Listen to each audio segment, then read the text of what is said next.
Dear student, प्राचीन भारत के इतिहास के तहत सिंधु घाटी सभ्यता में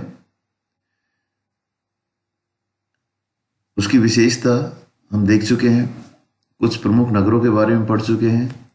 उसका महत्वपूर्ण जो बिंदु था नगर नियोजन, उसके बारे में आपको बताया गया है। उसके बाद सिंधु घाटी सभ्यता का आर्थिक जीवन किस प्रकार रहा, उसके बारे में आज हम चर्चा करने वाले हैं। आर्थिक जीवन के अंतर्गत कृषि, पशुपालन, विभिन्न प्रकार के उद्योग धंधों एवं व्यापार वाणिज्य से संबंधित बातें यहाँ आती है। किसान जो अपनी आवश्यकता से अधिक अनाज पैदा करते थे, इसी अतिरिक्त उत्पादन के आधार पर कारीगर, व्यापारी, प्रशासनिक अधिकारी और धर्माधिकारी नगरों में निवास करते थे।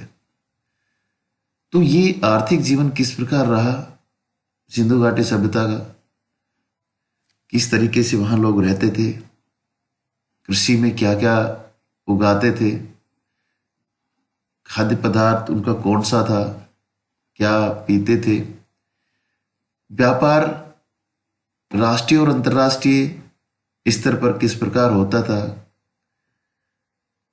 वहां कारीगरों की स्थिति कैसी थी, व्यापारियों की स्थिति कैसी थी, इन सब चीजों के बारे में यह हम देखने वाले हैं। सिंधु घाटी सभ्यता का आर्थिक जो जीवन है वो कृषि, पशुपालन और विभिन्न प्रकार के उद्योग धंधे तथा व्यापार वाणिज्य पर आश्रित माना गया है। इसमें देखते हैं कि सिंधु घाटी सभ्यता की अर्थव्यवस्था थी वो कृषि प्रधान थी। जानवरों की समृद्धि को देखते हुए निष्कर्ष उस समय निकाला जा सकता था कि वहां के किसान अपनी आवश्यकता से अधिक अनाज उत्पादित करते थे और उस अतिरिक्त उत्पादन को नगरों में भेजा जाता था तथा विभिन्न नगरों में अनाज के भंडारण बने रहते थे। प्राचीन काल में सिंधु प्रदेश आज की अपेक्षा अधिक उर्वर था, क्योंकि अधिक वर्षा एवं नदियों द्वारा लाई गई जलोढ़ मिट्टी इस क्षेत्र की उपजाऊपन को बढ़ाने में सहायक सिद्ध होती थी। इसलिए बिना सिंचाई की विशेष व्यवस्था किए यहाँ काफी अच्छी उपज होती थी।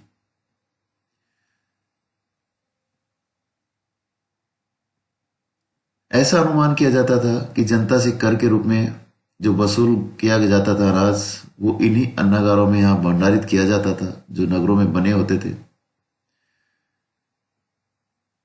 सिंचाई के लिए नहरों का प्रमाण यहाँ नहीं मिलता है, लेकिन गड्ढों का प्रमाण यहाँ हम देख सकते हैं जिनमें जल संचित करके रखा जाता था और इनसे सिंचाई का उसमें उपयोग किया जाता था। सिंधुवासी जो थे विभिन्न प्रकार के अनाज, फल, सब्जियां उपजाते थे। यहाँ पर गेहूं की 3 और जौ की 2 प्रजातियां भी पाई जाती थी। इसके अतिरिक्त यहाँ देखते हैं तिल, सरसों, राई और मटर की खेती भी होती थी। सिंधु घाटी में धान की खेती के प्रमाण देखने को नहीं मिलते हैं। स्पेशली ध्यान रखना है कि धान की खेती के साथ सिंधु घाटी सभ्यता में नहीं है। कपास की खेती के भी यहाँ प्रमाण मिलते हैं और अनाज जो उपजाते थे यहाँ पे, उसके अतिरिक्त यहाँ खजूर, तरबूज, नारियल, नींबू, अनार आदि फल तथा अनेक प्रकार की सब्जियां भी यहाँ उगाई जाती थी। अपने घरों में अनाज बड़े बड़े गड्ढों में सुरक्षित रखा जाता था, क्योंकि अनाज को चूहों से बचाने के लिए ये व्यवस्था यहाँ की जाती थी। क्योंकि खुदाई में मिट्टी की कुछ चूहेदानियां यहाँ से मिलती है, जिसके आधार पर यह अनुमान यहाँ लगाया गया है। खेती के साथ साथ ही पशुपालन भी अर्थव्यवस्था का एक महत्वपूर्ण अंग यहाँ माना गया है। मिट्टी के बर्तनों पर बने चित्रों, मोहरों एवं अस्थि अवशेषों के आधार पर हम तत्कालीन पालतू पशुओं के विषय में जानकारी प्राप्त कर सकते हैं। सुअर, भेड़, बकरी, गाय से उन्हें दूध, ऊन एवं मांस प्राप्त होता था। बैल, गाय, भैंस, सुअर, भेड़, बकरी, हिरण, खरगोश, कुत्ता आदि भी यहाँ प्रमुख पालतू पशुओं में थे। सिंधु निवासी हाथी से भी कहीं न कहीं परिचित थे। दूसरा, सुतकोटड़ा से प्राप्त घोड़े की अस्थियां तथा लोथल और रंगपुर से प्राप्त अश्व की मृण मूर्तियों के आधार पर भी यह निष्कर्ष निकाला जा सकता है कि सिंधुवासी अश्व यानी कि घोड़े से भी परिचित रहे थे। पशुपालन का विकास बड़े स्तर पर यहाँ सहायक सिद्ध हुआ है। तो यहाँ हम कह सकते हैं कि कृषि एवं पशुपालन के साथ साथ अगला हम देखें कि व्यापार वाणिज्य भी अर्थव्यवस्था के प्रमुख आधार यहाँ पर रहे हैं और वस्त्र निर्माण इस समय एक प्रमुख उद्योग यहाँ माना गया है। विभिन्न प्रकार के मृत भांडों तथा अन्य उपकरणों पर अनेक प्रकार के रंगों के मिलने से भी ज्ञात होता है कि इस काल में रंगाई भी एक महत्वपूर्ण व्यवसाय यहाँ पे हम कह सकते हैं। मिट्टी से बर्तन बनाना, खिलौने बनाना, आभूषण तथा धात्विक मूर्तियों का निर्माण आदि इस काल के अन्य प्रमुख उद्योगों में है। लकड़ियों की वस्तुएं ये प्रमाणित करती है कि बढ़ईगिरी का व्यवसाय भी प्रचलित था और नगरों में भवनों का निर्माण कच्ची तथा पक्की ईंटों से हुआ है, जो ये सूचित करते हैं कि ईंट निर्माण भी एक प्रमुख उद्योग यहाँ पे रहा था। उत्खननों के दौरान प्राप्त अवशेषों से ऐसा ज्ञात होता है कि सिंधु सभ्यता में व्यापार भी प्रचलित था और वो दोनों स्तर पर था, आंतरिक हो या बाह्य स्तर पर। तो आज से 5000 वर्ष पूर्व ही नगरों का इतना अधिक विकसित होना अपने आप एक समुन्नत व्यापार का ही परिणाम हम देख सकते हैं।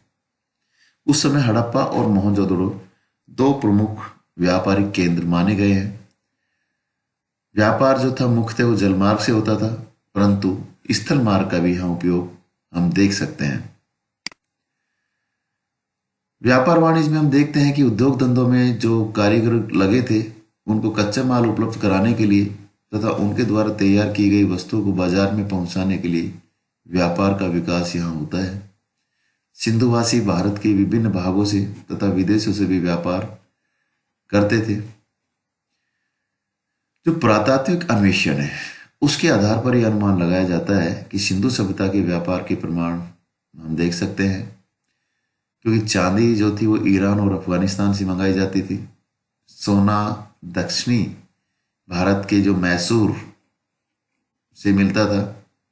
तांबा आज भी मिलता है, खेतड़ी राजस्थान, बलूचिस्तान और अरब देशों से भी तांबे मंगाए जाते थे।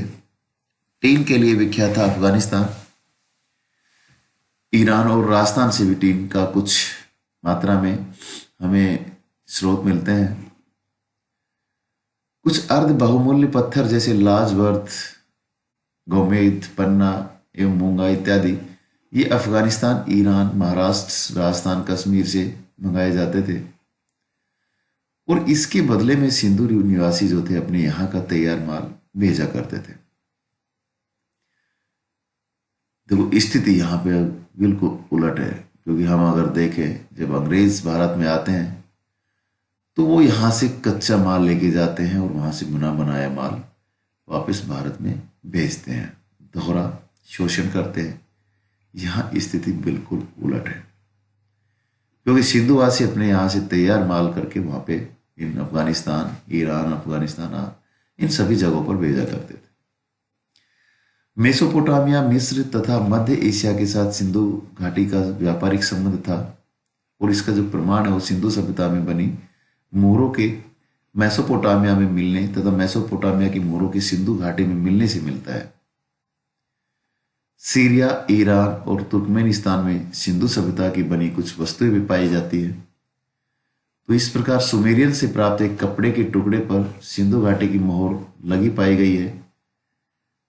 इसी प्रकार मेसोपोटामिया के अभिलेखों में इस बात की चर्चा की गई है कि पूर्व नगर का व्यापारी मेलुआ, जो सिंधु प्रदेश को बोला जाता था, से व्यापार करते थे। उर और मेलुआ के बीच में दिलमुन तथा मगान या मकान दो प्रमुख व्यापारिक स्थान माने जाते हैं। ये संभवतः फारस की खाड़ी में स्थित बहरीन और ओमान, जो आज वर्तमान में है बहरीन और ओमान के नाम से जाने गए हैं, यानी कि बहरीन, दिलमुन और मगान को ओमान। लोथल से भी समुद्री मार्ग के द्वारा व्यापार होने के साक्ष्य मिलते हैं। सिंधु घाटी सभ्यता का जो व्यापार था वो विनिमय प्रणाली पर आधारित था, क्योंकि उस समय की मुद्रा के प्रचलन का प्रमाण कहीं भी हमें नहीं मिलता है। व्यापारियों की मुहरें होती थी और उनका ही प्रयोग वो हुंडी के रूप में करते थे। इससे व्यापारियों के एक सुगठित वर्ग की सहज ही कल्पना की जा सकती थी। आवागमन के साधनों में गाड़ियों, मालवाहक पशु, नाव तथा जहाजों का व्यवहार होता था और कुछ मोहरों पर मस्तूल वाले जहाजें अनुकृतियां देखने को भी यहाँ पे हम देख सकते हैं। आंतरिक व्यापार के लिए सड़कों का निर्माण काफी बड़े स्तर पर वहां किया गया था और सड़कों के किनारों पर दुकानों की व्यवस्था भी यहाँ पे हम देख सकते हैं। मापतोल प्रणाली यहाँ पर किस प्रकार रही होगी, क्योंकि व्यापार कर रहे हैं तो उसकी सुविधा के लिए मापतोल की प्रणाली भी निकाली गई और खुदाइयों के दौरान जो पत्थर के बने बाट बटखरे बहुत अधिक संख्या में यहाँ से मिलते हैं।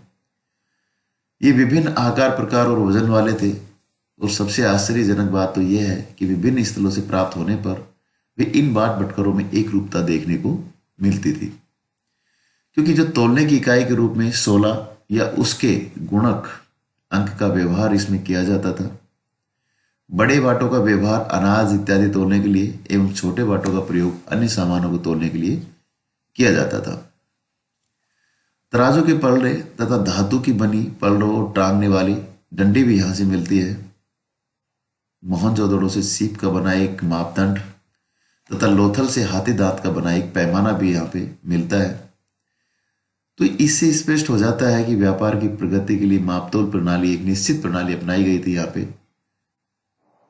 तो यहां फिर देख सकते हैं कि सिंधु घाटी सभ्यता का जो आर्थिक जीवन है उसमें विभिन्न पहलुओं का समुचित विकास हुआ है और इसने सिंधु सभ्यता के नागरिक स्वरूप को संवारने में कहीं ना कहीं बहुत महत्वपूर्ण योगदान यहां पे हम इसको देख सकते हैं। विभिन्न व्यवसायों की भी चर्चा यहाँ पे थोड़ा सा कर सकते हैं, क्योंकि यहाँ पे कुंभकार का व्यवसाय भी था जो भवनों के लिए ईंटों को तैयार करते थे, साथ ही अनाज और खाने पीने की अन्य वस्तुओं को सुरक्षित रखने के लिए या भोजन पकाने तथा खाने के लिए बर्तन, खिलौने, मन के गरीबों के लिए मिट्टी के आभूषण इत्यादि भी बनाते थे। बर्तन के अतिरिक्त पशु पक्षियों की आकृति वाले मिट्टी के खिलौने, खिलौना गाड़ियों एवं मिट्टी की बनी मूर्तियां भी बहुत अधिक संख्या में यहाँ हम देख सकते हैं। और ये भी देखते हैं कि जो कुंभकार थे वो आप काफी दक्ष माने जाते थे यहाँ पे। दूसरे धातुगिरी, क्योंकि धातुओं से परिचित थे, टीन और तांबे को मिलाकर कांसा तैयार करने की विधि से ये लोग परिचित थे और इनसे बर्तन, औजार एवं हथियार भी बनाए जाते थे। तो खुदाइयों से अनेक ताम्र पत्र भी प्रकाश में आए हैं, जिन पर एक तरफ पशु एवं मानवों की आकृतियां और दूसरी तरफ कुछ लेख भी यहाँ उत्कीर्ण मिले हैं, जो देख सकते हैं। यहाँ पे पत्थरों पे भी काम हुआ है, जो कि कांस्य युग की सभ्यता होने के बावजूद पत्थर के सामान में भी इस समय कुछ बनाए गए हैं। क्योंकि सिंधु प्रदेश में पत्थर का अभाव था, फिर भी अन्य क्षेत्रों से अर्ध बहुमूल्य पत्थर मंगवाकर उनके मन के आभूषण तक बनाए जाते थे। पत्थरों से बर्तन, मूर्तियां एवं उपकरण भी बनाए जाते थे और जो हड़प्पा से बनी नर्तक की मूर्ति और मोहनजोदड़ो से योगी या पुजारी की मूर्ति मिली है, मिट्टी के खिलौने की अपेक्षा पत्थर के खिलौने की संख्या यहाँ काफी कम देखने को मिलती है, परंतु पत्थर के बने बाट बटखरे बहुत अधिक संख्या में यहाँ देख सकते हैं। वस्त्र उद्योग भी यहाँ पे थोड़ा सा हमने चर्चा की थी, लेकिन फिर भी यहाँ देखते हैं कि जो सिंधु घाटी सभ्यता थे वो सूत काटने, वस्त्र बुनने, उन्हें सीने, रंगने और उन पर कसीदा करने की क्षमता भी वो रखते थे। कपास की खेती इस क्षेत्र में बहुत बड़े पैमाने पर होती थी, इसलिए वस्त्र उद्योग को बहुत अधिक बढ़ावा भी यहाँ मिलता है। सूती के अतिरिक्त ऊनी वस्त्र भी यहाँ तैयार किए जाते थे और उत्खननों के दौरान वस्त्र उद्योग के प्रचलन का यहाँ प्रमाण मोहनजोदड़ो, कालीबंगा, लोथल, रंगपुर, आलमगीरपुर से बड़े स्तर पे मिलते हैं। तो ये कुछ उद्योग धंधे थे जो प्रसिद्ध थे वहां पे और जिनको हम देख सकते हैं। व्यापार वाणिज्य में भी हमने देखा है कि राष्ट्रीय और अंतर्राष्ट्रीय स्तर पर व्यापार का प्रयोग किया जाता था। कृषि के क्षेत्र में भी हमने देखा था कि वहाँ की जलोढ़ मिट्टी ऐसी थी कि बगैर किसी वर्षा के वहाँ पे फसलें होती थी। लेकिन हम यहाँ ये जरूर देखते हैं कि नहरों के साक्ष्य यहाँ पे नहीं मिलते हैं। एक खास विशेषता थी यहाँ की गेहूं और जौ की दो प्रजातियां तो मिलती है, लेकिन यहाँ से धान्य के साक्ष्य हमें नहीं मिलते हैं। तो इस प्रकार हम पूरा सिंधु घाटी सभ्यता का जो आर्थिक जीवन है उसमें कृषि, पशुपालन, उद्योग धंधे, व्यापार, वाणिज्य जिनके ऊपर आश्रित था पूरा आर्थिक जीवन, उसके बारे में यहाँ पर हमने काफी अध्ययन किया। आपको काफी, मुझे लगता है, लाभ होगा इससे। Thank you.